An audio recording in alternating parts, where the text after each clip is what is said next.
I'm most excited about feeling what I felt when that buzzer went off again and again and again, and even more. I'm really, it's you work all these hours we put in. It's for these type of emotions.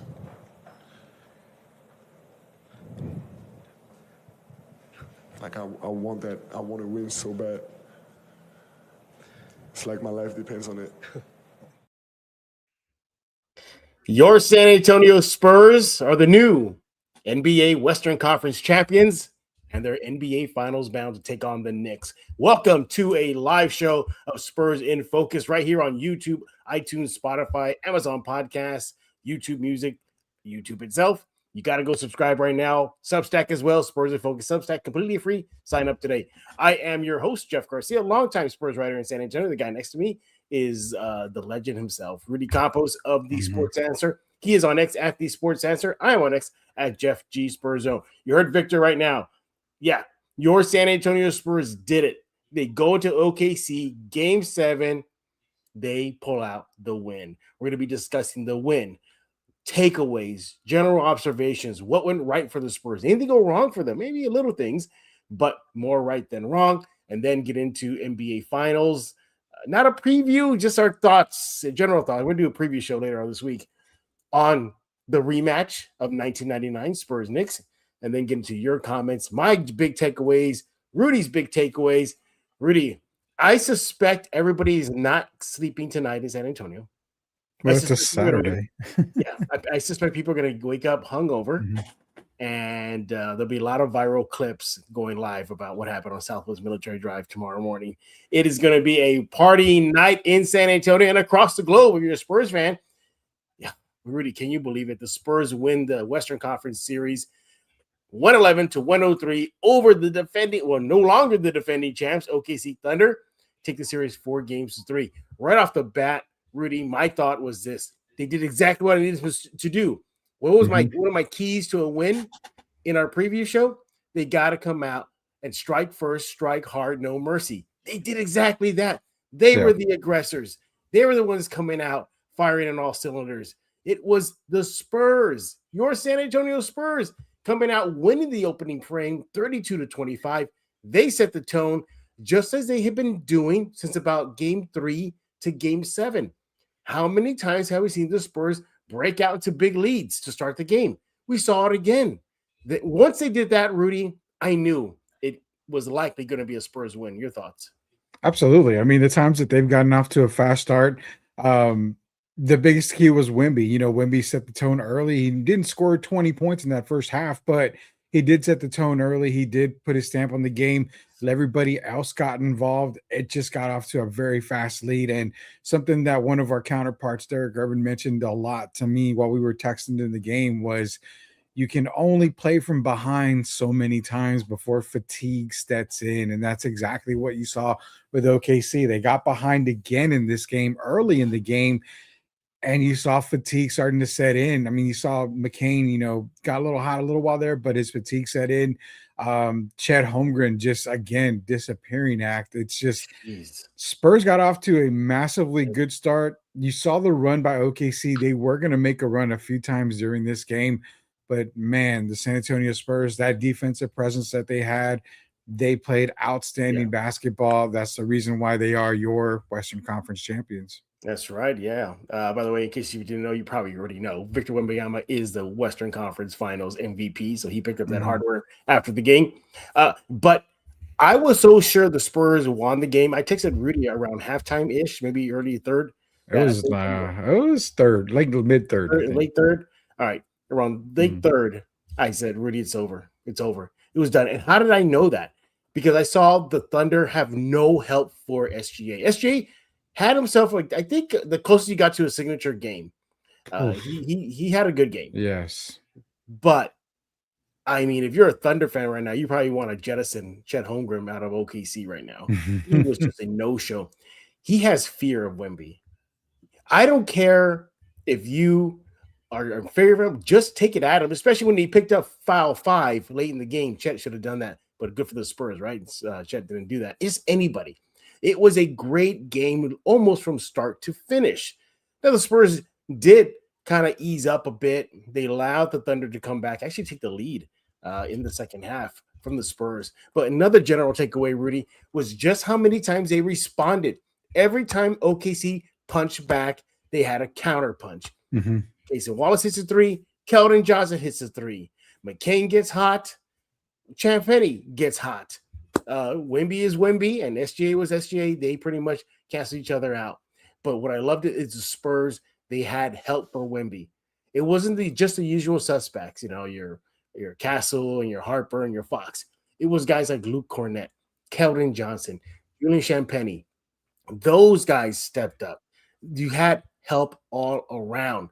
So even though Wemby didn't have a flashy statistical box score, it was subpar for his standards, but he didn't need to play all out because he had so much help. Rudy, yeah, I look at this game 7 and I started to think maybe Mitch and Wemby is right.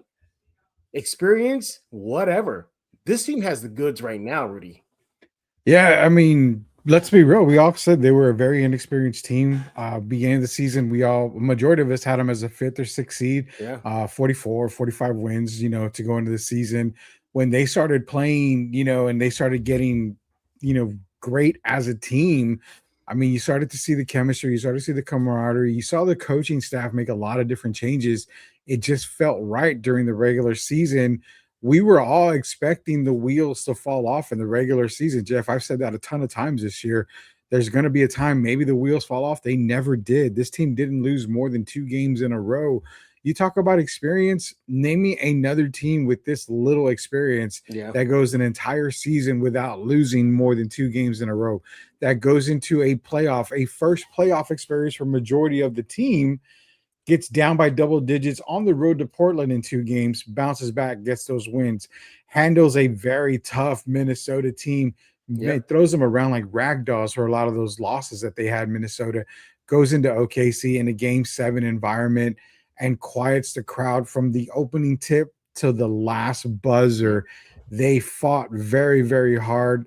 Forget the experience talk. This just shows that when you put a great team around a great player, success is not even around the corner. It's staring you right in the face. Rudy, I live in downtown San Antonio, and right now I hear fireworks going off, cars honking, cops, sirens blaring right now. So there's some shenanigans already happening. It is party central right now in San Antonio. You probably can't hear it, but trust me, I can hear it from my window right now. Even my own apartment complex went crazy here in downtown San Antonio. Yeah, everybody's celebrating, rightfully so, because in game 7, this Spurs team looked like they didn't have any butterflies. They came out on fire. They were hitting shots. They were establishing a lead. They were getting contributions from Vassell early, obviously Wemby early. Castle was still being aggressive, not afraid to attack the paint. It was just, for me, Rudy, it was almost like it's another day in the office. I didn't see any type of nervousness with this young Spurs team. Your thoughts? No, man. I mean, the nerves on this team, it's, dare I say, it's Iceman-esque. I mean, shout out to George Gervin. Yeah. I mean, there is nothing but ice running through these guys' veins, man. And it's funny because, I mean, we talked a lot in the regular season, and I was telling you a lot of times, Jeff, the fact that this team is not a normal team. It's not a normal young team. It's not a normal inexperienced team. Every time they lost, they bounced back. Whether they lost 2 in a row, they knew what they did wrong, and you would see them bounce back in a big-time way. That loss in game 5 for San Antonio was probably the biggest eye-opener for them, because why? There's no tomorrow. Something we mentioned the other day, there is no tomorrow. They came out in game 6, and they just stuck it to OKC. Coming out in game 7, you fully expected OKC to just come out and show why they are an NBA champion. Yeah. And the San Antonio Spurs took every punch. It was Drago versus Rocky. They took every single punch from a champion. They didn't flinch at all. That was the turning point of this series, was game 5, knocking the Spurs on their ass, then coming back in 6 and 7 and showing why They are the better team, and they have been the better team in this series, the entire series. Yeah, SGA after the game did say that the Spurs were the better team. He said the Spurs, Mm-hmm. in his opinion, were a very great collective group of guys. He even said to beat the Thunder, you got to have that type of level of talent and passion and want to win. So he definitely tipped his cap to the Spurs. As a matter of fact, you saw during the game, even the last few seconds, he already walked over, kind of pulled an Anthony Edwards, and was already congratulating the Spurs for their victory. And it was such a great sight to see. You saw Wemby, as he notices the final buzzer's about to go off, he just crumbles over and pumps his fist, and some tears flew for him. You had Keldon going crazy, Devin Vassell soaking it all in. Mm-hmm. The team was just cheering. They deserved it. And I like what Mr. Johnson also said after the game, going back to experience. He said, the experience is happening already now. I'm paraphrasing here. So the experience is happening is as we speak. He goes, they got experience versus the Blazers. You brought it up, getting down by 20 point twice in 2 games in a row, and learning from that, learning from the Wolves series, learning from this now no longer a series, West Finals versus the Thunder. So he said the experience was kind of learning on the fly, and they're definitely doing that. Obviously, the journey's not over yet. There's still 4 more wins, first of 4 now, to be crowned. But they certainly deserve the right to soak it in, at least for tonight, before they have to get back to business tomorrow. And I forgot, too, really, game 1 of the finals is in San Antonio. I kept thinking it was in New York. No, it's in San Antonio. Yeah, So, some media people need to remember that, because all I heard yeah. was, "Oh, they're going to New York. They're winning." Come on, guys. If you're working in media, you should know. It's that big media thing, Rudy. Media market. It's in New York. Big media, Man, I lived in New York, man. So sorry, Knicks. I can't root for my second favorite team. I got to root for the home team. But anyway, going back to game 7, though, you look at some of the numbers here, and they won, the Spurs, that is. What the quarter 3 was the one that got interesting, because that's when I had texted you around that time. I was like, oh, I think it's over. I think it's over. You're like, oh, you weren't there yet. You weren't there in agreement with me. No, but your colleague, Derek Gervin, also called it, I think, around the same I did. I said, it's over. And I think you said, Derek said, yeah, that's game already. It was evident, Rudy. It was so evident that this team, the Spurs, were in control of this game. They were from top to bottom. The only drawback I don't like is that they were getting out rebounded pretty mightily for most of the game until they cleaned that up late in the game. But you see this, Spurs won quarter 1. They lost quarter 2. They tied quarter 3 with the Thunder, and then they cruised in quarter 4, 31-26. They eventually did out-rebound the Thunder 40-38. And one thing for me, too, is just minimal turnovers. They only had 12 for the game, which is phenomenal. That was good. I really thought that was going to be an issue. I thought they're going to be trying to force a lot of stuff, trying to hit home run balls, just trying to do so much in a game 7 that they may show their inexperience by trying to do too much, but they didn't. You had 12 turnovers. And one of the best moments of the game was when Castle took offense to Caruso's hard foul. And Castle looked like he was ready to throw versus Caruso. And you see young Dylan Harper run, throw himself on the court, grab him like a bear hug, and was just laughing with him and pretty much telling him, look, they already called the foul, move on. I think that was key, because if Castle had lost his cool, who knows if he would pick a tech or probably worse, got him ejected. Probably ejected. So, yeah. He was ready to let's rock and roll. And luckily for that, the young teenager who was the one thinking calmly, not like Castle, who was fuming. But I get it. Look, you're the one who got hit. Obviously, you're going to take offense to that. The Spurs' biggest lead was 14, while the Thunder biggest lead was 4. It was just, I don't know. It was kind of a quasi-lopsided win. Would you agree? It was pretty much the Spurs throughout the game. Even when the Thunder made their runs, Rudy, I never thought that the Spurs were not in control. Even when the Thunder regained the lead, I kept on telling myself, they're going to answer back, and they did. Your thoughts? I agree with you up until the point when you texted me, and I think even Derek texted me, this game's over. And I said, no, not quite. And as soon as y'all did, we saw a turnover by Castle. We saw a turnover by Harper. We saw a 3, I believe, by McCain, and then the 3 by Wallace. So that was already a 6-point swing. And you've kind of felt like, okay, now they're only up 6 at the time. that's why I don't call games early, because OKC has the firepower to just turn any double-digit lead back into a close game, whether it be a point or possibly take the lead. So once I saw the turnovers happening, I was like, man, they got to get a stop. They got to get a stop. Credit to Mitch Johnson taking a key timeout right there. Once he took that timeout, settled the guys down, then it was pretty much game over. I mean, there's one play that one of your questions, the play of the game or whatever it was, it's going to be the most standout thing for me, and I'll mention that later. But once I knew that happened, then I knew the game was definitely over when that one play happened. So, it's never over till it's over, Jeff, but you are right, and Derek is right as well. Once this team got off to a fast start, they seemed to have an answer for every OKC basket, and that was key. What I do credit was that they attacked the basket and drew fouls in certain parts of the game, especially in the fourth quarter. There was a lot of times Wemby would take a mid-range jump shot and Jalen Williams would foul him. That's what you need to get called on your end. You need the Spurs to get those kind of calls because it slows the pace down, sends Wemby to the free throw line. It adds up a little bit more shot clock. It takes a little bit off the game clock as well. Very smart plays by the Spurs staff and the coaching staff. Great job, man. I mean, they had a terrific game plan. It wasn't in doubt, I feel, but again, you don't ever know, man. Nobody can tell the future except Rudy Campos Jr. Of course, yes, of course. I just say but Rudy, also too, they say in games like this, especially at Game 7, when both teams already know each other's playbook pretty much inside and out, it comes down to the little things, the extra effort things, the 50-50 balls. Who wants it more? And the numbers definitely show that. So offensive rebounding went edge to the Spurs. They had 15 offensive rebounds to the Thunder's 10. What about steals? They had 9 steals for the night. We talked about the turnovers, minimal turnovers, 12 to the Thunder's 14. You look at this too, points off turnovers. That has been a biggest issue for the Spurs. But in Game 7, it was the Spurs exploiting the Thunder. 19-9, a huge edge for the Spurs in points off turnovers.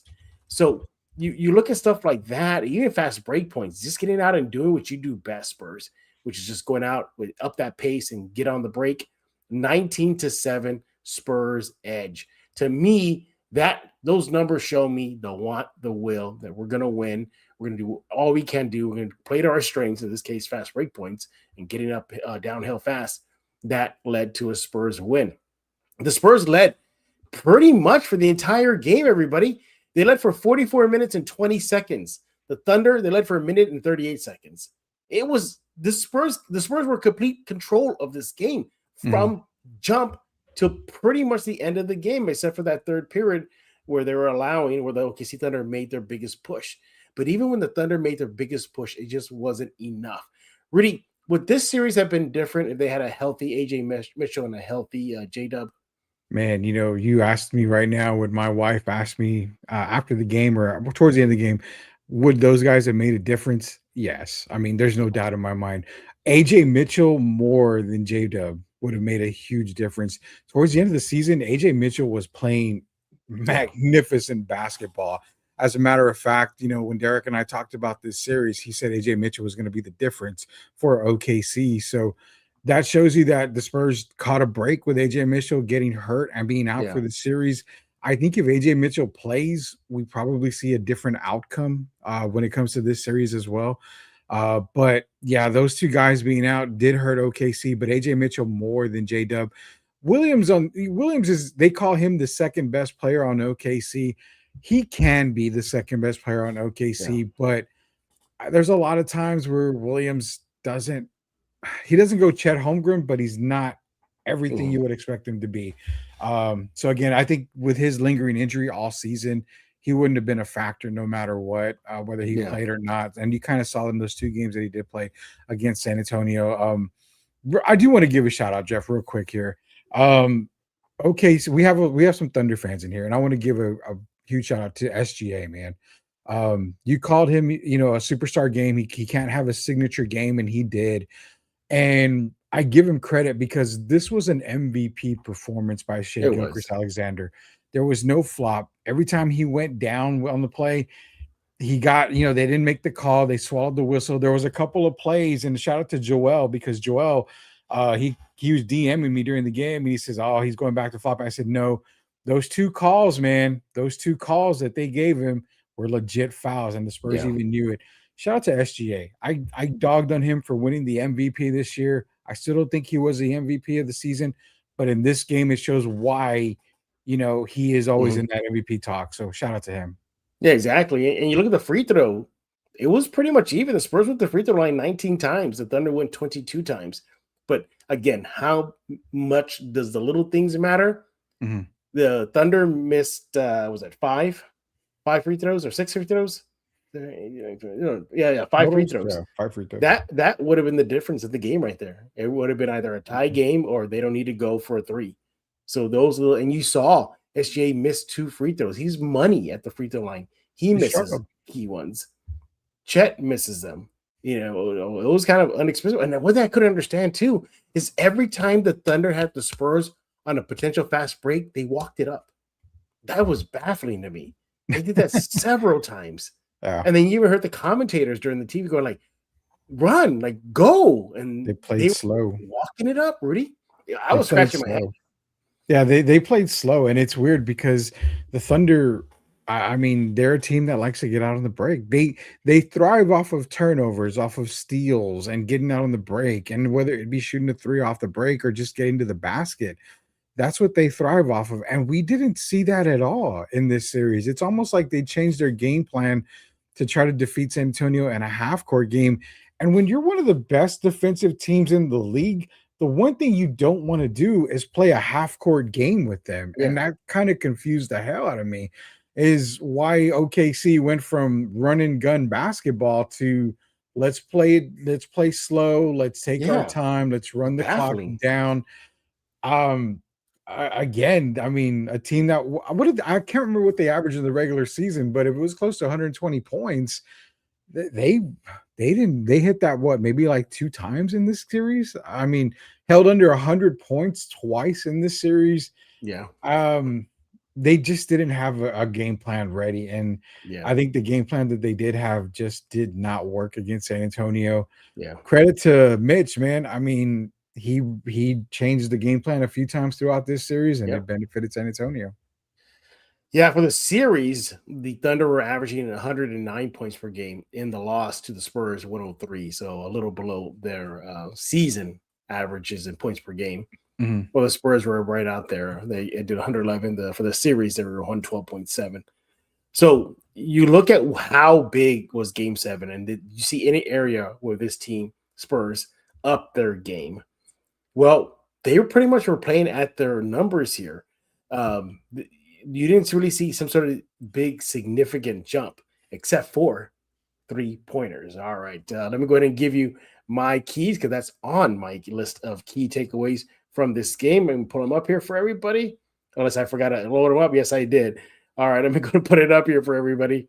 Mhm. Y'all can check it out. But that definitely was on my list right there, with just the 3-shot. How much the 3-shot was falling for this team tonight versus the Thunder. And especially for Champagnie.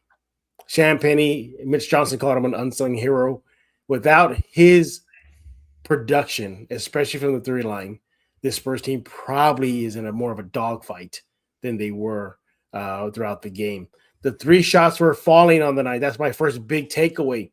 The Spurs, they connected on 17 of 43s, shooting for 43%. Talk about the series average, 34%. They upped that big time. Again, thanks in large part to Julian Champagnie, who on the night finished with 20 points, 6 rebounds, 1 assist, 37 minutes, 6 of 11 shooting from the field, and goes 6 for 10 from the 3 line. You needed that type of production from him. Every time he gets cooking, the Spurs are tough to beat. And once again, it proves it. Second key takeaway from the Game 7. Spurs were the aggressors. We established that. They were the ones coming out, punching and swinging like Mike Tyson's Punch Out. Like, what's that character's name? Little Mac? They came out like Little Mac and just slugged everybody on that Thunder team. So good one for there. And one thing we're not talking about, we're going to hit on it now. Everyone who played contributed. It didn't matter if you were the 6th man like Keldon Johnson or going deep in the bench like Luke Cornett. These guys contributed for the game. Everybody was in the plus except for Harrison Barnes, but he didn't play that much. But nevertheless, you had contribution from Champagne, as we established. De'Aaron Fox finished with 15 points. Dylan Harper with 12.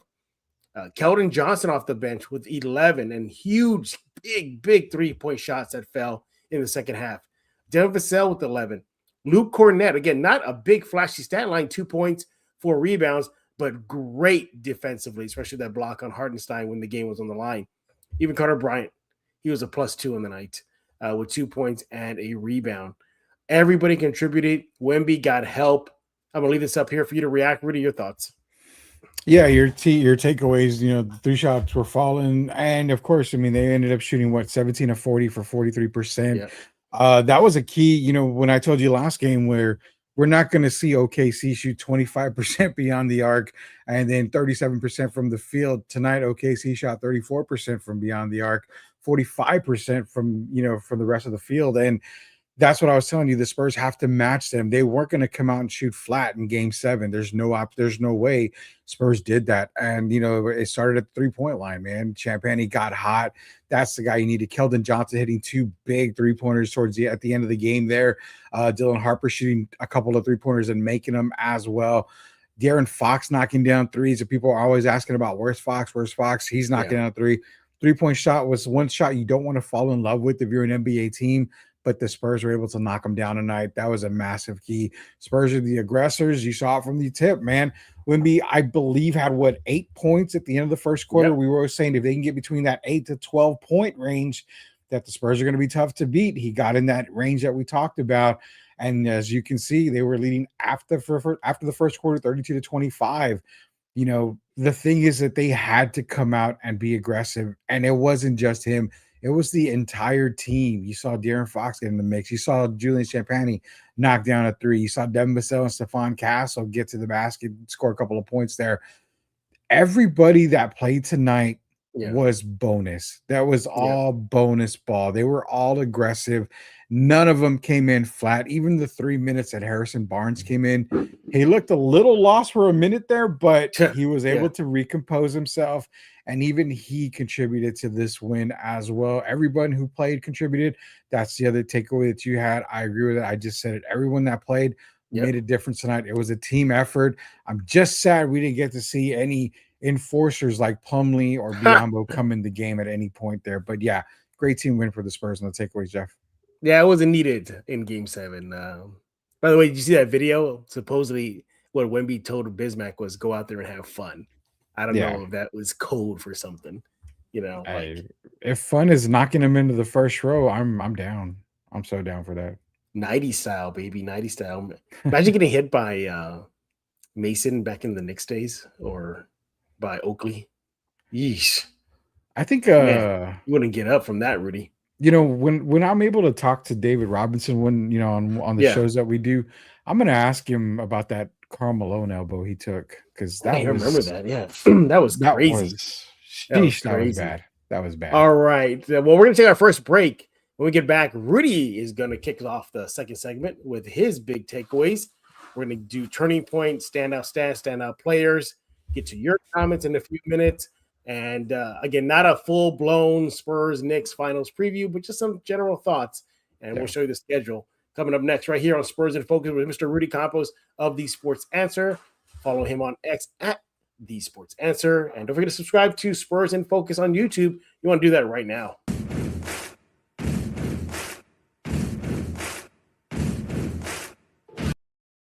Secret powers were revealed to me the day I held aloft my magic sword and said, "By the power of Grayskull, I subscribe to Spurs in Focus."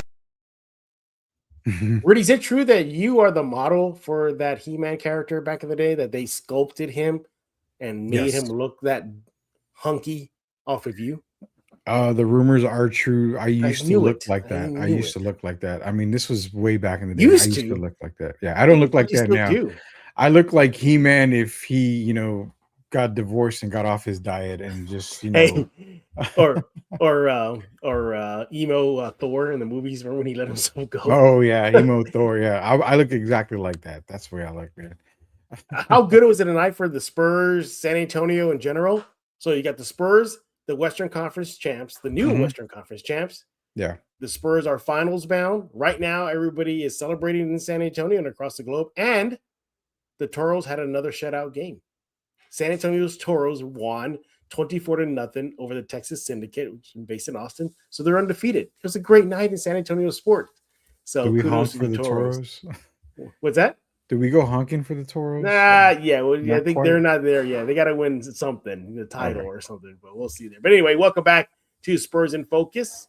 We appreciate you taking time off celebrating the Spurs win. Yeah, they win Game 7 over the defending champs Thunder, 111-103, win the series 4-3, and they are finals bound, ready to host the New York Knicks, because Rudy caught some media saying, no, the Spurs got to go to New York. No, New York has to come to San Antonio. Pay attention to the season. Please pay attention to the season. That's all I ask. For the rematch of 1999. We'll see how that goes. That's for a little later on this show. All right, Rudy, kick us off in this new segment here. What are your big key takeaways? Takeaway number one for me was they didn't allow the officiating to dictate the game. SGA, he had a couple times where he ended up falling on the ground. They were legitimate fouls. My family was screaming that was not a foul. I said, hold up, that was a foul. I mean, those are legit fouls. There was a couple other times SGA did fall to the floor. They didn't blow the whistle. They swallowed the whistle. They let it play, but they let it play both ways. And I'm gonna say yes, Caruso, he fouled Castle extremely hard. That was a flagrant one at least. They didn't call it a flagrant run. That's when I felt, okay, this is going to be a very well called game. They're going to allow the players to dictate it. They called it a common foul, as bad as it was, and they kept it equal both sides. And that's what I loved about this officiating crew. So my biggest takeaway on number one was the fact that they didn't allow the refs to dictate the game. The Spurs continued to play physical. They continued to bully OKC, and that shows that when you're able to bully OKC, you can dominate them at any point of the game. So that's takeaway number one. Takeaway number two, Jeff, is the turnover battle. They won that turnover battle. And let's give love, man. You guys want to hate on this guy every damn opportunity y'all get, and I'm tired of defending him. Maybe I don't have to defend him no more. Do it. But why do you go and get a De'Aaron Fox? No, it's not because he was averaging 20-plus points a game and the best player in Sacramento. No, you don't go get him because you need him to make a difference every single game, and he's supposed to have, non-off nights every game. You go get him for this reason right here, because he takes care of the effing ball. He's a true point guard, and that shows in the turnover totals. In the end of the game, when you needed a ball handler out there, when you need to settle down, what do? You go get a guy like De'Aaron Fox and you put him on the floor. He calms the team down. He's the perfect point guard for this team of young guys. He's a young guy himself, but you know what? He's a proven leader. He's a proven veteran. Yep.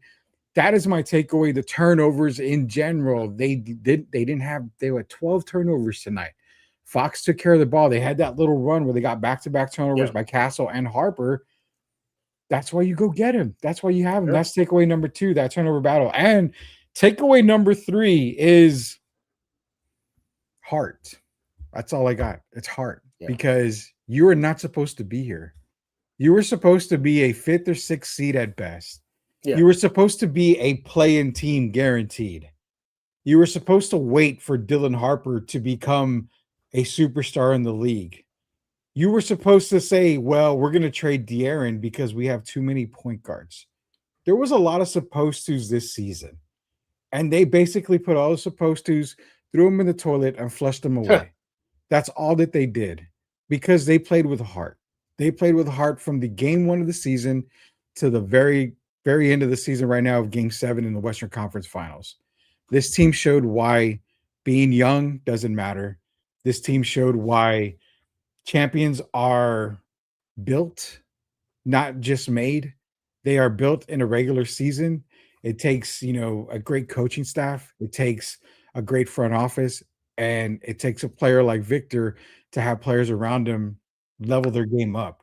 So in everything, Jeff, on the takeaway for the whole series and then for tonight's game, my biggest one is heart. They played with heart, and that's something that you cannot coach at all. Yeah, they didn't shrink in the spotlight. They didn't shrink under a game 7 pressure or winner take all or loser go home. They didn't show that at all. Again, I didn't Mhm. see any fear in the eyes of these guys the Nope. moment the ball went up in the air for tip off. They looked like they were primed and ready to go. But you're right. You've been saying this too. The Spurs are playing with house money. It was the Thunder who didn't have house money. Their status as a NBA champ or a potential defending NBA champ was on the line. Their status as having, the MVP, defending reigning MVP, can he lead us to the finals versus the Knicks? That was Mhm. on them, not the Spurs. So, yeah. And there's a certain thing about trial by fire, too. You learning on the fly, on the job training, that can just work as well for this young team, Spurs, that doesn't have the experience. Well, guess what? Now they have the experience now. Yeah. And now they're going to carry that whenever their season ends. Hopefully it ends in a title. But if it doesn't, then watch out NBA next season. Win or lose the finals, this team is going to be a juggernaut. And I suspect other teams are going to start making moves to counter the Spurs. How many years have we seen this? Make a move to counter the Warriors in their Big Three era, their title dynasty. Yeah. How many times we potentially could have seen, teams adjusting for the Thunder. Yeah. How you can do that? But now teams are going to start adjusting for the Spurs. If the Spurs do win the title, even if they don't, I think this league is theirs now. But look, everybody, keep those comments coming. We're going to get to them in just a few minutes. We're going to, highlight almost all of them. Rudy's been looking at it right now. So keep on those comments. By the way, help me out here, Rudy. Fans can help us with Super Chats. Can you tell them about that? Yeah, so the thing with Super Chats now is that you can make a donation. All donations are through Super Chat on YouTube. If you want to drop a Super Chat, obviously your comment goes to the top. We focus on that. We read it as soon as we get it in. And that's the best way to support the show. For Jeff Garcia and myself, getting Super Chats in is the best way to support the show. The more we give, the more we give back to you guys as well. So, yeah, keep them coming, guys. We appreciate that. All right, let's go and get into our game. We play with Rudy every time we were on. He doesn't know which category I'm going with. Turning point, standout stats, standout players. Here we go. Round and round I go. Which one I'm going to stop? I'll stop on this one.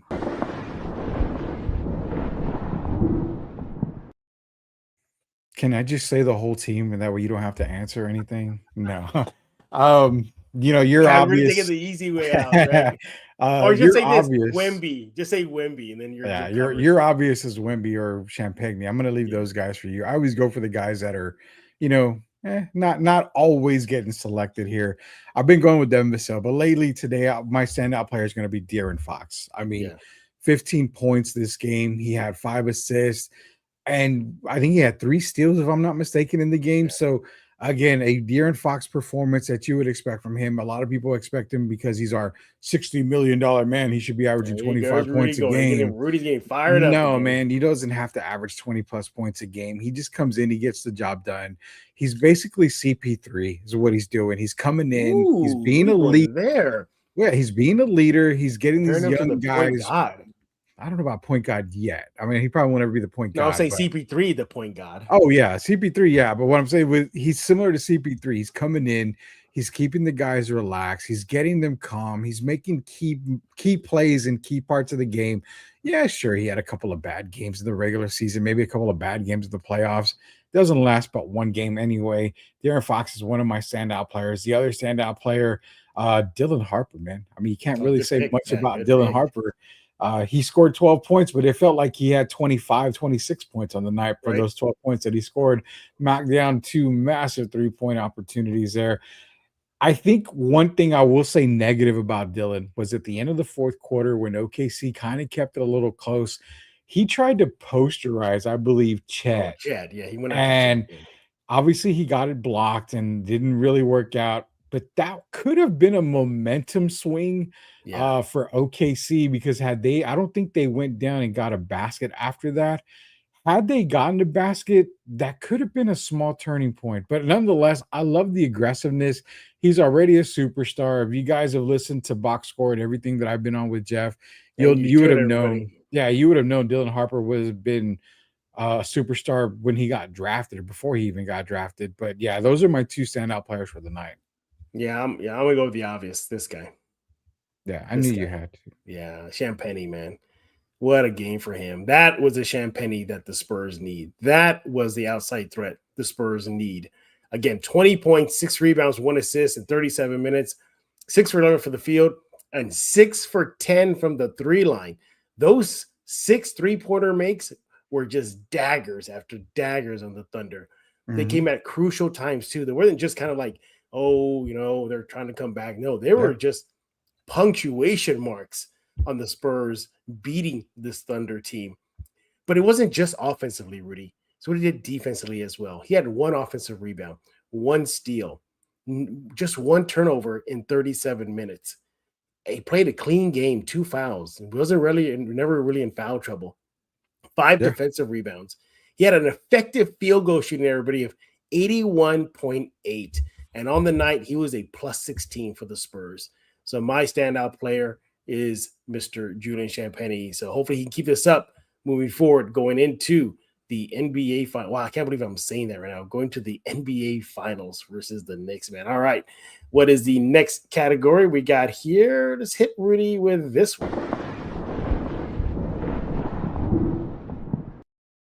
About freaking time, Jeff. Jesus Christ. You've been waiting for this, and Rudy's been chomping at the bit for this one. We've had a couple of comments, and I'm going to throw the comment up because this is it. The Cornet block was the turning point. It wasn't the fast start. Yeah. It wasn't the dunk that Victor had on Chet in the beginning of the game. It was nothing like that. It wasn't the 3-point barrage they had in that last quarter.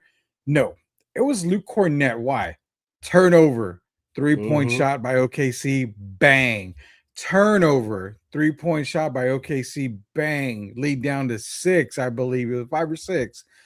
Turnover, Hartenstein on the break. Luke Cornet, he ran that big caboose all the way down the court and got the block. Dare I say that block is series clinching? It is the one play you may look back on and say, that is why the Spurs are NBA champions. That ranks up there for me. And again, people are going to disagree. I don't give a damn. That ranks up there for me with the likes of the Memorial Day miracle shot by Sean Elliott. That ranks up there with a ton of Spurs moments. Luke Cornet's block, you will get a statue in San Antonio if this team wins that title, because that block was the turning point, the key, the reason why this team won. I got no other turning point. If you're going to steal that from me, I give you props. Steal it from me. I don't care, because there's no other turning point for me. Yeah, that's it. That was there, because the Thunder were getting momentum again. And that would have, you talked about, had Harper dunked on Chet. I think if Hartenstein had finished that dunk on Cornet, that would have really swung the momentum. Yes. The Spurs' way. Yes. I mean, sorry, the Thunder's way. Yes.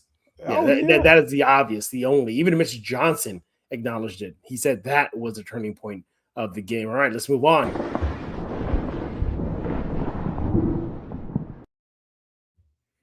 Well, standout stats. I might steal this from you, and I'm sorry, Jeff. Yeah, but, go for it. 17 3-pointers.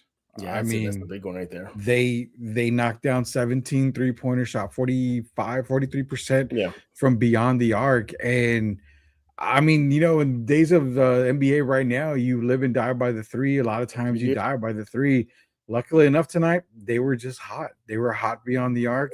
They hit 3-pointers when they needed them the most. It just seemed like when the Thunder were making a run, Julian, Victor, somebody, Dylan would knock down a 3. Fox would knock down a 3 at time to time to kind of kill that Thunder momentum. And that's the biggest stat for me, was because where we saw the whistle save OKC when the Spurs would make a run, when OKC would make a run, it would be a 3-point shot that would go in for San Antonio to kill any momentum by OKC. And for me, that's the standout stat. If I've got one other standout stat, it's 1 tackle. What do I mean by 1 tackle? It's Dylan Harper tackling Stephon Castle. Yes. That stat is going to be a massive stat for everybody to remember, because again, that could have been another turning point in the game. If Castle gets up and goes after Caruso like he wanted to, we may not have Stephon Castle for the remainder of the game. Who's to say they probably don't throw out Caruso if Castle goes after him. So I would say that 1 tackle is another stat that we can look back and think, okay, I'm glad Dylan Harper did that. But for me, 3-point, man. The 3-point shots they were going in, that was money. That was key right there. I have several standout stats, but they're not from the Spurs. They're from the Thunder. But You're in a the Thunder back, fan now? Come on, no, dude. I'm not a Thunder. No, it's not a standout stat because I think they did good. It's a standout stat. It's more like, oh wow, the Spurs did that. So SGA, right? Had a great game, really good game for the Thunder. You know, we highlighted 35 points, 4 rebounds. But here are my standout stats. I'm gonna go down the row. Hartenstein was a -14. Lou Dort was a -9. McCain, who was contributing, but yet he was a -8. SGA, the NBA MVP, was a -7 on the night. How about Alex Caruso? You know, he torched the Spurs. He was a -5. Casey Wallace, he was a -3. We talk about the Spurs. Oh, by the way, Chet Holmgren was a -3 too. Talk about the Spurs getting contributions from everybody who played. The Thunder were kind of shooting themselves in the foot, as the numbers show. So why am I bringing that up? Because the Spurs defense was on point, man. They were causing turnovers. They were just disrupting the Thunder. Those are the guys that many people were fearing. That team, I just read to you right now, throughout the whole regular season and the playoffs, oh, you steamroll the Lakers, steamroll the Suns. Man, you're going to go with the Spurs, the inexperienced Spurs? No way. No, the Spurs flipped the script. So for me, it was a plus-minus for the Thunder that everybody who played were almost a minus. Or are a minus. There were a few that were in a plus, but it was far a few too many. So, yeah, I think the Spurs defense and what they did to the Thunder was great. All right, everybody, we've been talking. We got to hear from you. We got a super chat, Jeff. All right, go for get to it now. Shout out to Sports Talk with Austin for a $5 super chat. He says, Wemby showing all the emotions tonight shows you how much this means to him and these players. I love basketball for that reason. Boyhood, childhood dreams. I will say Sports that, Talk. man. Did you see him? The way he was bent over after the game, just in tears. I mean, he had Bismack kind of embrace him, and then some other, I guess, friends of his were there on the court with him. Yeah. I mean, he was just soaking it in. He even said he hopes that he gets addicted to the feeling. So yeah, I mean, you're right. The Sports Talk with Austin. There's no reason why. This is the thing. You got a taste of the finals. You got a taste of the playoffs. You're going to get a taste of the finals now. This team shows why every team in the offseason is going to have to make any type of move to compete with San Antonio.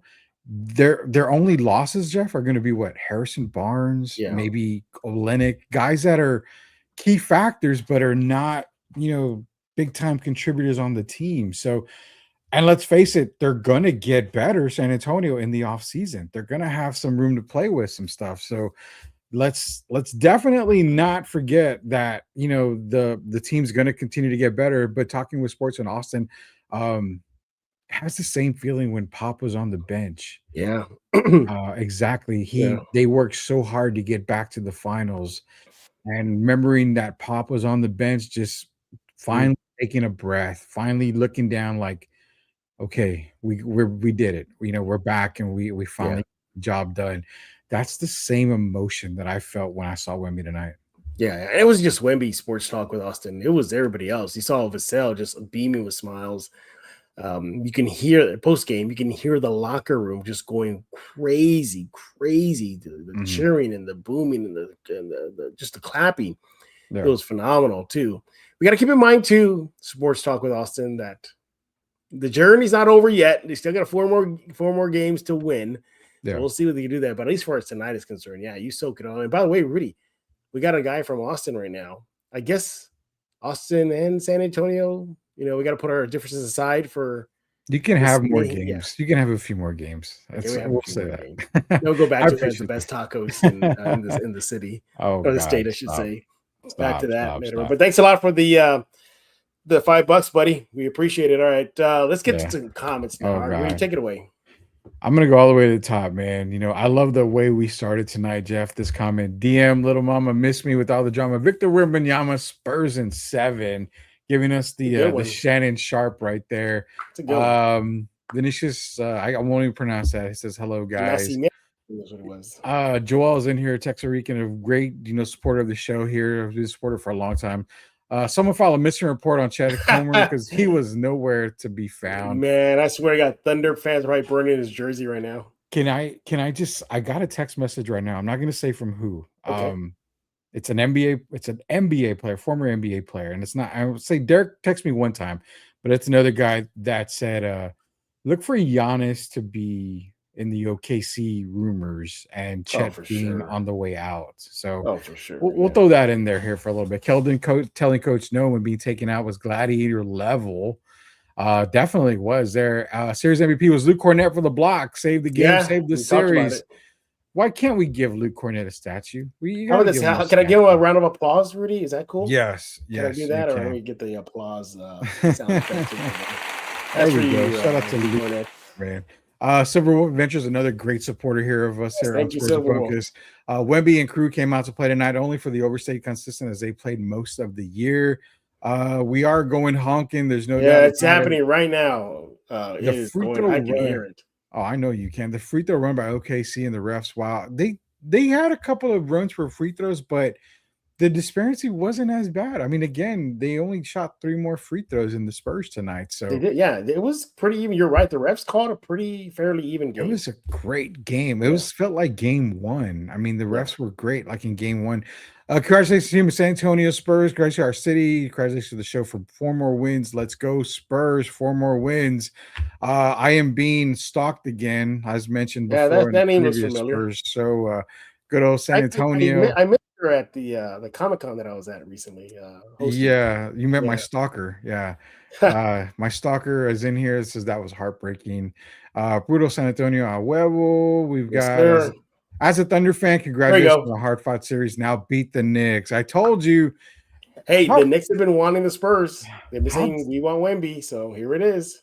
Jeff, how divided is the United States when it comes to Knicks and Spurs? I said it would probably be even. Yeah, even. I can see, obviously, East Coast would be all Knicks. I think it's true a West-East Coast swing. The Midwest South will probably be Spurs. I would say probably the blip you're going to see is Oklahoma State. The state of Oklahoma will be all. I think OKC is cheering for the Knicks. There's no doubt about that. But, I mean, if it was a Knicks-Thunder series, it would have been all Knicks, 49 State for New York and Oklahoma just for them. So, definitely that. What's up, fellas? Congrats on the Western Conference champs. How I feel. Love the Wemby emotion. Shows what he wanted. Yes, definitely. Wemby wanted this. Who thinks the Knicks will be tougher to beat in the finals, or was OKC a foot in the door? Oh God! I mean, you and I are probably going to do a Knicks Spurs finals preview show, but I will say that I don't understand the question. I don't get it. Who thinks Knicks will be tougher than tougher team to beat in the finals? I'm assuming. I don't understand that. I need to get a little more. I'll ask this question for this. I'll ask the question for him because basically, do you think the Knicks are going to be a tougher team? I guess for the Spurs in the final. Yeah. It's not going to be 99 that team is just a bunch of dogs, man. They're just oof. I keep forgetting they have Cat. I don't know why. I keep forgetting they got Cat. He could be a problem. Well, because he can spread the freaking floor. And if I'm not mistaken, the Knicks owned the Spurs in the regular season. No, they didn't. They lost both games to the Knicks. That's what I'm saying. The Knicks owned the Spurs. Oh, the Knicks owned this. Yes. Yeah, owned the Spurs in the regular season. So definitely not here. Kudos to Harper, Alex the critic. I think the Spurs benefited from the Thunder making a ton of boneheaded coaching decisions late in the third quarter and through the fourth. Yeah, and that's what we talked about earlier. I would think the coaching, it seemed like Diagnell and the staff were trying to do something that they normally don't do, and that was slow the game down. So good point on that. I'm glad they were listening because that was something that you and I had brought up, when it comes to that. How mature was it Wemby to play with 5 fouls in the fourth and stay in the game without falling out big boy pants? You want to get that goes back to the Thunder. Why didn't they attack him? There was still a lot of time on the clock still. They could have got him out quick if they really wanted to. Yeah, my stalker's back in here. Says, what's your opinion on officiating? I mean, games 2 through 5 were tough. They were tough officiated games. It was always either Spurs getting the calls or OKC getting the calls. Games 1, 6, and 7, you couldn't have asked for better officiated games, man. Yeah. Definitely not. Got to swing all the way down, man. Got a major super. I see it. I see massive it. Holy smokes! Chat. Okay, Spurs I in won't pick on you theory. today, Rehome. Mike Rehome. See, this is how you buy your way into Spurs in Focus, according to Jeff. So now you know why my credit card bills are so high. Great stuff as always, fellas. Four-way. I'll tell you, they left it on the floor, and the emotions afterwards from each player, especially Wemby, showed exactly how tough the series was. I'm going to give you the floor on that, Jeff. But Rehome, I'm going to say this. This has been probably one of the best series that I've seen in a long time. I mean, this was good. This was a series. I'm even trying. This reminded me of the Lakers and Kings series from back in the day. Those 7-game series. This reminds me of the Lakers and Spurs series from back in the day. It's been so long since I've seen a series this great, and where at the end of the day, I was just like, give me more of this series. What do you got, Jeff? Yeah. It says Rehome says they left it all on the floor. Yeah, I think they did. And I go back to how I saw them start the game. No fear, and no fear in their eyes, no nervousness. It was just like, all right, we're just playing another game. Just bring it on. Yeah, that's what I loved about the Spurs. Wemby, yes. I bet if you're anybody who's learning a lot at just the physicality level of the NBA playoffs, Rehome, from the abuse he took versus the Wolves, the abuse he took from Hartenstein versus the Thunder. So yeah, he's learning a lot right now. And guess what? There's some dogs waiting for them, the Knicks, and they're probably going to do the exact same thing. You got Mitchell Robinson, you got Cat, Hart. You think Brunson's going to fear going in the lane against Wemby? Probably not. Yeah. So there's that stuff. But my God, let's not forget Jeremy Sohan is a Knick now. He ain't gonna play. Oh no, he's not going to play. But I mean, I only mention Jeremy Sohan because I mean, there always talk about former players playing against their other team. Not so much that they're going to get on the court and play. They kind of know the way certain players play. They know their little knickknacks. They practice with them for so long. They play with them for so long. They know their spots on the floor. They know a lot of stuff. So not saying Jeremy's going to get minutes, but I'm just saying that, that Wemby's going to get a whole lot more when it comes to the New York Knicks. And, he's had a lot of occasions in this playoffs where he could have easily gotten pissed off and thrown out of a ton of games. So I think what he needs to understand against New York is that the physicality doesn't stop. It actually gets worse in the finals. They've let him play a whole lot more. Appreciate you, Rehome, man. We got another one. Thank you again. That was very generous of you, Rehome. We thank you for that. Very got generous. Another one too. Yeah, we did. Sports Talk with Austin. Another $5 super chat for you, Jeff. Hey, thank you, Austin. I think the NBA tonight and throughout this series maybe find a blueprint slowing SGA down, not stopping him altogether, but slowing him down. Yes, you can't stop SGA. He's a prolific scorer, but when you swallow the whistle, SGA doesn't get those MVP moments where he's scoring 40 and 35 and 36. The refs did a fantastic job in a lot of these games, and it shows is that, when you let him play SGA, that's his kryptonite. The free throw line is his strength, man. It definitely is. It is. And the other thing, Austin, too, is the Spurs played smart defense on SGA. It wasn't just – it was kind of loose, maybe a zone kind of – they always talked about it in the pregame, Austin, about how the Spurs played like a wall against him. And obviously Castle was the primary defender. But you got to also salute Harper. Harper did a pretty good job. These guys are quick with their feet, good defenders. They're long, they're athletic. I mean, I've never seen SGA penetrate and kick out as often as he did in this series than he did in the regular season or the first two playoff rounds for them. He was always in attack mode, finishing, big in the fouls. I saw him just kick out. Yeah. Constantly. So they did a good job with him, Austin. And they made him work. Like he really had to work for those 30-plus points tonight. And in all the other games, Austin, that he had to work for his game. If you go back, I got the numbers here, Austin. Check this out. So you go to SGA, right? So, and then you look at just him overall. You look at, okay, what has he done in the playoffs? Well, I am highlighting this before, Austin, but in the first round versus the Phoenix Suns, he was a plus 10 for that series, to actually a 10.8. You fast forward to the finals, semifinals with the Lakers For the entire series, that one, he was a plus 7.8. Versus the Spurs, for the entire series, he was a -5. They really made him work. And he averaged about 3 turnovers per contest versus San Antonio. And he shot abysmally from the 3 line, especially at 28%. And from the field, he shot about 40%. So the Spurs made him work, Austin, and you saw it. You saw it. It benefited the Spurs big time. You know, the thing too with SGA, beginning with Austin about mentioning SGA, slowing him down. You and I mentioned the other day about his legacy, that if he doesn't win this series, that his legacy is going to be in jeopardy. Now he's going to go down as, you know, a back-to-back MVP, one-time NBA Finals MVP, one-time NBA champion. The question that I posed to you is the same thing that Derek and I talked about. He posed to me, how many more times is SGA going to win MVP after this year? Probably zero. I mean, you're probably going to see the NBA dominated now by Victor, by Luka, you know, especially with LeBron playing going.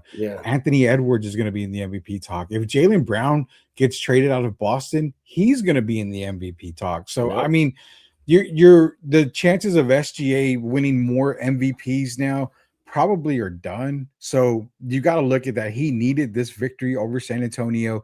He needed to get to the finals. He probably needed another NBA title, where that would have put him in an elite category for guards. Now he's an elite player. He's a superstar player, but he's going to have minimal hardware. And that's where I think this is where it hurts his legacy a whole bunch more, man. So, yeah, appreciate that. Yeah, thank you, Austin. Again, we appreciate that. So what are the other comments going? We got a bunch more comments. I got to walk all the way back to the top, man. Jacob Berg, you know, shout out overseas. He's overseas right now. Yeah, he's awake. Your boy's in here, and he says, congrats, everyone. Guaps. Kobe wears a purple tie. I forgot what I'm going to say tie. I don't remember what it was. I don't know. He told me so many years ago. Was I the only one who thought Reggie Miller was actually a pretty good commentator? He was the only neutral party on the whole broadcast. Shout out to Reggie Miller. He's so for me. He was good. I like Jamal Crawford a little bit. I liked him a little bit. I don't know who I wish we could go back to the Hubie Brown days and those guys, because those days, those guys were way better. Let's go Spurs, even though I'm a Lakers fan. Okay, Lakers fans. By the way, did you see Mavs fans were jumping on the Spurs bandwagon during the game? Yeah, I did. Yeah. Welcome to the bandwagon. Welcome to the bandwagon. You know, we have plenty of room here. Celtics fan here, but we always love the Spurs and have so much respect, loyalty, and dedication. That's true. That's absolutely true. One of my good friends, John Corrales, he was one of my closest friends ever. He's a big Celtics fan. He covers the Celtics, and during the peak days of Pierce and Rondo and Garnett, we were hoping one day that the big three of the Spurs will meet their big three in the finals. Never panned out. But no, the Celtics definitely have respect for the silver and black. Yeah, definitely. Jeff and Rudy, how much does Mitch trust Dylan in game 7? He played, man. That's enough. He played and was there in crucial moments. That's a lot of trust right there, Tim. Dylan Harper, I mean, he's not your prototypical guard, like your typical guard today. Yeah. He gets to the basket a whole lot. Chef scored 1 field goal in game 7. We've also got Crazy Joe Go Spurs in here. Yes, sir. Rudy at the turning point was Spurs fans coming into OKC. I'm wondering what happened to the Jackals. Hopefully they made it out of the arena alive, because if they're going around that place, there's probably a whole bunch. Huge blocks is rehome. First game of the series, Spurs actually looked healthy. That's a good point. They actually did look pretty healthy. Yeah, shout out Fox too. He's playing hobbled. Let's not forget that. He's not 100%. Yeah, but you shouldn't pay him $60 million for getting injured, Jeff. That doesn't make any sense. Spurs definitely had an extra step tonight. Cornet's block was clutch. Castle was about to explode on Caruso. Yeah, Thank you, Dylan Harper, for that. We've got an unnecessary tech. Yeah. Changed the game more with Cornet. I was shocked that Thunder did nothing to take advantage of the fact that Wemby had 5 fouls for most of the fourth quarter. I was saying that too, Alex. That's all I kept on saying. Like, why aren't you doing that? You could have got him out of the game with 5 minutes left, and it was still not a big lead for the Spurs, and they didn't do that. Let's take a second on that, Jeff, because I want to ask you this question, and everybody's bringing it up here. Do you think the refs swallow the whistle and not give him his 6 in that time? Now, I'm saying they would have obvious fouls, yes. But you could have gotten an obvious foul. You know what? If Chet wanted to make up for his foul? Let's say if Chet really wanted to make up for his fail in game 7, if he had gotten Wemby fouled out, so what if he get blocked? he Wemby blocks everybody. But if you would have gotten aggressive, we saw Jamal, we saw Reggie. Every time Chet was on Wemby, what did they say? Go attack him, and he didn't. Yeah. But That's he what could I'm have saying. saved. He could have just been like a hero for the Thunder, but good for the Spurs. He didn't. But would he have gotten the call? That's the thing. I think he would have. Yeah, I think the way they were calling things fair. I think he would have. Just curious, how was Wallace in the minus when he let OKC in the game with his threes? What was? I'll double check that for you. I got it right here, actually. Casey Wallace -3 on the night. -3. Probably turnovers, I bet. The majority of everybody was a minus. The only one that was plus was we can skip that. We can skip that one. Oh, sorry. The Spurs did really well to run them off the 3-point line. Yes, OKC had 12 threes tonight. I mean, they did a pretty decent job on that. Yeah. Yes, sir. Dogs. I'm so hyped repping the Spurs since I was 9 years old and Laker home. So I'm glad we go back. So Spurs go. Shout out to Ruben Saldana. Yeah, I love that profile picture, by the way. That's cool. He has a Devin Vassell jersey on too. Yeah, Devin Vassell. But my MVP, Jeff. My MVP. Happy for KJ2, longest tenure Spurs first time good point. in the playoffs. He had a big smile. There was a point where I got upset at Keldon Johnson tonight. I hope he's not listening because he always was on the show of mine, a while back. So hopefully he's not there. God, I wish I was there. Everybody wishes that they were there. Spurs are the modern day Thundercats. There's your Thundercat, Jeff. You're mentioned there. I think we got Austin here. That's super chat right now. Got another one from Austin here. Let's bring him up right now. Appreciate it again. Some teams are built to beat certain teams. I think the Spurs are built to beat the Thunder. And as much as the media ragged on De'Aaron Fox, showed up tonight. So happy for him. And I'm gonna let you take that one, Rudy. This is all you. This is all you right now. Yeah, I would say first off, teams, when you're going into an off season, you're looking at who the title team is, who the best teams in your conference are. You're going to try to match up as much as you can and get close to being, as competitive as you are to those teams. And yeah, man, media, a lot of fans on X, a lot of fans all over social media as well, but also regular media guys, even local media guys, that do podcasts and stuff. They've been dogging on De'Aaron Fox for the longest time. Hey, he needs to go. We need to trade him. De'Aaron Fox didn't show up again. He's the one that killed us. Yada yada yada yada yada. Yeah, Rudy getting all worked up right now. I'm just saying, and the only thing they ever come back on me on is, well, he's paid max money. Well, no shit, he's paid max money. He deserved the max money. When they traded for him, they knew they were going to pay him a max deal. It was already in the books. It was already guaranteed to happen. That's why he came to San Antonio. So yeah, media got all in this case, but what? You don't need De'Aaron Fox to be that 24, 25 plus scorer. You don't need him to be Sacramento King De'Aaron Fox. Yeah. You need him to come into San Antonio, help guide the young guys, help control the ship, be the captain of a team that is now going to the NBA Finals. He's one of the reasons why this team is finals bound, and he's one of the reasons why Victor Wembanyama, Devin Vassell, Stephon Castle are playing the way that they have. He's the reason why Julius Champagny does get open opportunities because he can attack the basket, and he's a point guard. He's smart. He knows when to make the right play. Sure, he has a couple of games with turnovers, but you know what?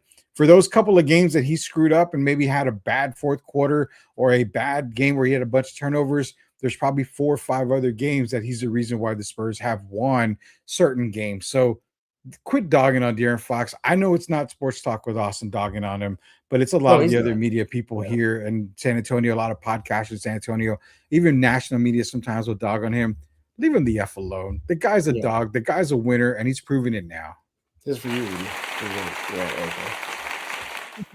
Right, but no, I'm not. I don't drink on the show. Go ahead. You have a sports show in Austin? I'm assuming you do because I see your graphic and Sports Talk with Austin. You can promote it on the chat if you want to everybody. Sure. Out. So, if it's on X, tag me and Jeff on X. I'll share exactly. Do that. No tag problem. me and Rudy on X and we'll repost it. I'm assuming again, Austin. I'm assuming because of the logo and your name. Well, we'd love to get other people on your show, my show, and Austin. Austin would be one, but we can't go with Austin until we get Rehome. Rehome is number one. Rehome's number one. Austin, I can't have fun with him tonight because he helped us out big time tonight. So no, well, he did ask me. As did Austin too. So, well, that's why I'm inviting Austin to promote his show, and so that's my favorite to Austin. And for Rehome, I'm saying, okay, I'm not gonna dog on you tonight. No, Rehome. man, Rehome's got first dibs. I'll have to say that. I think the Northeast is all. Oh, wait, first dibs. in focus or with the Well, answer? let me show you what he put, because he did say it was a comment after we talked. He says, "I got to get back to work. I appreciate y'all. And Rudy, when am I on the show?" So I don't know if it's yours or mine, but I'm gonna say this: he'll get on both. He'll be Oh on yeah, both. okay, it's a safe play. We'll Yeah. get him on both, so there's no All right. problem What's there. everybody else talking about? Next, same Boston and Philly. They hate New York, so pretty much a lot of cities are going to be against New York. Yeah, for sure. But a lot of cities will love New York as well. I'm hoping for the Knicks too. NBA feels different. The Knicks are good. Something must about Madison regarding the basketball mecca. No, yeah, That's I know MSG like the back of my hand. I can tell you every nook, cranny, corner, alleyway, Mm. everything. And let me tell you, when you go into that arena, it is history. You can Yeah. just feel it. There's the media room is this winding staircase, and you take it up, and then it's old school. It's like old school desk, like from the 80s. They're Yeah. like little like partitions, and then you took it back Mhm. down and you go to the media room. It's really it's a great experience. I'm gonna have to cover a game in New York one day, man. Oh, and the media seats are way up, like you can touch the roof of MSG. That's how high they're up. Okay, and then I'm not covering it in the Yeah, Knicks it's game. high up there. There's no doubt I'm not doing Yeah. that. Spurs are 1-2 versus Knicks this year with the NBA Final Cup loss. Shout out to Sir Edward James, James Espinosa. Shout Oh out yeah, to thank him, you, man. sir. Thank you, Espinosa. We appreciate it. Yeah. I thought they went. I went there. They went 0 for versus the Knicks. I don't know. No, the Ooh. Spurs I think won in San They won Antonio. one. Okay. They won one in Okay. San Antonio. Thank you for that correction there, Espinosa. We appreciate it. Yeah. So and shout out to Espinosa, man, because he's got a great show on Sundays over in Corpus Christi. So shout out He to him. The does. Knicks were By the down. way, I like about Espinosa, man. He wants to smoke from Spurs fans on social media. He'll put out like a very bold statements, and Spurs fans get on him, and he's like, "Where's the lie? Where's the lie?" So Well, he's and on that side. he's like you and I mean, even with Derek, we're not sugarcoating shit here. We call it like it is, man. And if they're gonna dog on them, we're gonna dog on them. The Knicks were down 2-0 in Atlanta first round, haven't lost since. That's right, dude. They're on a 13-game winning streak, something crazy like that. Like wild. Dude. They are playing damn good basketball. Spurs in theory is haha. It says yes. They was talking about when we were talking about the super chat. Dead Dendish. It says I'm happy Sova. So right now. Ruben Saldana's in here, man, repping the Spurs in Cali for 27 years. I'm glad we're back. Good for you, Ruben. Me and a family diehard Lakers fan, but it's always Ghost. I hope you're going honking down on the ocean area or the highway near there. So I've been to Cali one time, just never really explored anything. So can't really say. You know why I want to go to Cali? And people are like, oh, what to see Hollywood, to see the ocean? No, I want to go to the largest toy warehouse that's just right outside of Los Angeles. It's called Frankensons. Okay. I've always wanted to go to that. Just think of a hollowed out Sam's Club, and it's just aisles and aisles of collectibles. That's where I want to go. I'm gonna have to save up money so I can go there and shop, man. Yeah. Love my. I may have to ship back to my apartment. I love my city. Go Spurs, go! Not a problem, guys. The NBA is saved, fellas. Yeah, it is. Feels like a really good NBA. Dylan Harper hit some clutch shots. Yes, he did. He was clutch tonight. Joel says, Josh Hart tweeted this on December 22nd, 2024. Spurs equals shit. Well, Josh, you're about to find out. Yeah. Poke the bear, Josh Hart. Poke the bear. Hart puts is a putts like Caruso and already got whiteboard material against him. That they do. Yeah, definitely do. Great team effort all around. Chet, the new Ben Simmons. Wow. Ooh, we're going there. I don't know if he's quite Ben Simmons just yet, but we'll see. I thought the standing point of the broadcast is the finals are NBC instead of ABC. I think it's on NBC. I don't know. I have to, ABC. The finals are on ABC this year. Tarico is a great play-by-play guy, but I don't think he's his forte. Give me Kevin Harlan. Yeah, Kevin Harlan would be awesome on the call, but I don't think we're ever going to get Kevin Harlan for the finals. Spurs made the run during the fourth quarter. Vassell was playing. When we got comments tonight. I bet France is partying. Oh my God, I can't even imagine France right now. Where's Tony Parker at? What the hell? Like, he's in France. He's all businessman now. Whatever. Since he sold his house in San Antonio, he's never been back. I'm kind of pissed off about that. Pushing back a little bit on at Sports Talk with Austin, was our team really built to beat the Thunder though? Remember, they were supposed to be here at all. I think it's worked out great. No, I mean, I guess you could say that, but yeah, I mean, at the same time, they were building around Wemby, and they just caught lightning in a bottle. I mean, they didn't expect Dylan Harper to be this good right away. They didn't expect Devin Vassell to have this kind of season, considering the way he had been playing. So, yeah, I mean, I think it was lightning in the bottle, and I'm not complaining. We got Sports Talk and Aston back here. Another $5 super chat, man. Question for you guys: where does the series rank in Spurs history? I know it's a lot of history for the past teams, but this has to feel pretty sweet. This series, I want to put it top. I would say 5. for me, top 5. If we're ranking them, this series, oh god, because while you're thinking about that, 5. While you're thinking about that, these are the series that I have ahead of that one. Spurs Pistons finals games that went to Game 7. That was a thrilling series. That's definitely top 3. Okay, it's got to be top for 3. me. Blazers Spurs back in the 90s, Robinson, Elliott, Ross Strickland, the past, Drexler. That even though the Spurs lost, that was a great series because the Spurs were minutes away from their first NBA Finals until that pass happened. Yeah, I would have to put another great series was Spurs Suns when Duncan hit that 3-pointer to send it overtime. I was at that game at the then SBC Center. That series was just phenomenal. I'll put another series in there, and that is a Memorial Day Miracle, Spurs Blazers, Sean Elliott. That was a good series, and then I'll put this series. So I think those series I would put there. I would add Spurs Lakers 0.4. I mean, those series. Yeah, even though Spurs lost, but yeah. I mean, if we're just talking series, if we're talking, Spurs victories, and obviously the Portland series with the Memorial Day Miracle, the Pistons series probably has to be number 1. I think. Yeah. Because that was a dog fight. That finals, everybody hated it because it was like 84 or 81. You know what, Austin? I'm going to take that topic. I think that's going to be an episode coming up soon here on Spurs in Focus. That's a great topic. That's a great topic. Past Spurs playoff series. That's a good one. Thank you for that tip as well, Austin. Yeah, I think that was a good one. I mean, honestly, Jeff, I think this series is probably top 3. It's I want to go that. I can't see it over. It doesn't beat Portland. I mean, it doesn't beat doesn't beat the Pistons. It doesn't beat the Pistons. I agree with you. It doesn't beat the Memorial Day Miracle series. I'm going to say bullshit. I have it above the Memorial Day Miracle. No, that Spurs team was rocking, dude. There was no doubt on that team. That shot was a big shot. Yes. Took them to their first finals and guaranteed them damn near their first NBA championship. But that team, you kind of expected them to go this far. This team, you did not expect them to be here. So, and for them to take the Thunder, the defending champions, who dominated the regular season, who the only team that got dominated by them were the Spurs that dominated the Thunder in the regular season. But you would have never expected this team to be right here, right now.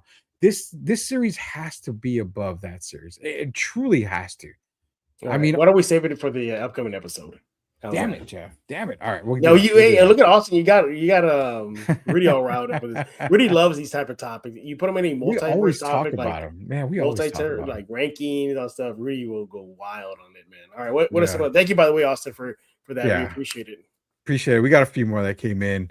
Vassell was playing kind of anxious. He called the necessary timeout when he couldn't inbound the ball, and the Thunder continued to cut into the lead. Yeah, I mean, good timeout. I think he probably kind of overreacted on the timeout. Like you said, maybe got a little anxious. But overall, good timeout. I think it was okay. Cheers from Dallas, but grew up in Kirby Converse, UIW, University of Cardinal Word, and Trinity University. Shout out to you, man. Appreciate the support there. Fox did do well handling the ball, limiting turnovers. That's why you pay him the big bucks. I'll be in Cali soon. The stalker's going to Cali. Oh, yay. Thank God. I'll have a break from being stalked all the time now. So, yeah, definitely now. She's definitely going to have a hope she has a really good trip up there. Past teams, what he was talking about. Oh, okay, yeah, we already figured that out. Yeah. I'm actually afraid of Victor winning the championship and what happens if he goes to the White House. I really don't think about that. What do you guys think? I don't think there's a problem. I don't think there's a problem there. Yeah, there shouldn't be any problem with that. When Robert Ory dropped Steve Nash, that was a good series, but I don't think it ranks way up there. Mitch Johnson, ODA High School, Seattle Sonic Karma. There you go. Ooh, yeah, perfect. I love that. Bring back the Sonics. They're coming back soon. I think Sonic's Spurs OKC 2014 over this one just because of Corey Joseph dunk on Ibaka that I remember that. exercised I the remember that. Yeah. blocking demon. That was a good series, but I still think this series is way up there. Jeff, you should put on your show Dylan Harris. Probably one of the few NBA players NBA should play in this final in his first year. Magic Johnson is one that comes to mind. And Jabbar did it too, right? I can't remember if Jabbar did. I think he did with the Bucks. Sean Elliott, yeah. Still, yeah. Maybe so. Sean Elliott, tippy toe shot, of course. Right miracle. Go Spurs Go, been a fan since 2016. Laughing in the praying emoji. The series against the Mavs was pretty good too. Eesh, that was a good one. Are you talking about the Ginobili foul on Dirk? Was that the same one where Kerr saved the Spurs' butt? No, that was a different. That was a different one. That was a really good series, but that was more of. Man, that's a tough one. I'm going to save that because that's save it. That's a tough one. Then a couple more. Surprise, the 2014 revenge series against the Heat didn't make any of y'all's list. Also, the 99 Portland series out to go number one. Yeah, you did. Now, the 2014 revenge game, I'll say this much. Yes, it was a great series, but when I'm thinking series of all time, I'm talking like nail biter. Like you had no idea who was going to win. And that Blazers series was a nail biter too. That Blazers was a nail biter, but that Spurs team was just, I mean, they were going to dominate Portland regardless, man. They remember the Spurs team that year, Jeff? They ran through the damn playoffs. They ran through the damn Knicks. Like, were the Blazers still the Jail Blazers at the time? Yeah, you're talking Wallace, Grant, Pippen, Steve Smith. I mean, they were the Trailblazers, but that Spurs team ran through the entire league, even in the playoffs. They ran through the Lakers. They ran through the Blazers. I mean, this team is, again, the expectations of this team were not finals. They weren't even supposed to be in the Western Conference Finals. So fired up, man. Yeah, I'm just saying. The 2014 Spurs, Tim Duncan, last champion. Yeah, I mean, that's going to be a big one. And the Manu fouling Dirk. So that's what series you was talking about. Ooh, we had a lot of comments in today. Yeah, tons of comments, man. Tons of comments. Keep it coming. Man. Yeah. Well, guys, we're gonna go ahead and put a bow on this show, man. You can see on your screen right now, a little over an hour. Well, not a lot over an hour now. Really, I gotta get some sleep soon.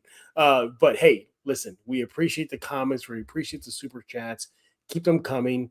Rudy and I are probably gonna go live. When the finals start, maybe do a live preview as we did for this Game 7. So stay tuned here at Spurs in Focus. You want to do that? Speed of Spurs in Focus. Subscribe where we get your favorite podcasts, iTunes, Spotify, Apple, Amazon Podcasts, obviously YouTube Music, the list goes on and on.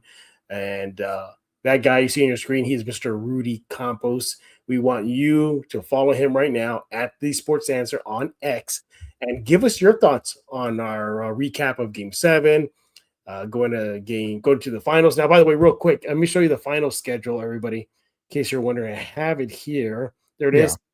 Let me just put it up real fast. Go for it. So you can still see us behind the image, but there it is right there. It starts Wednesday, June 3rd in San Antonio. So the first 2 games. And then, of course, you see the rest of the schedule.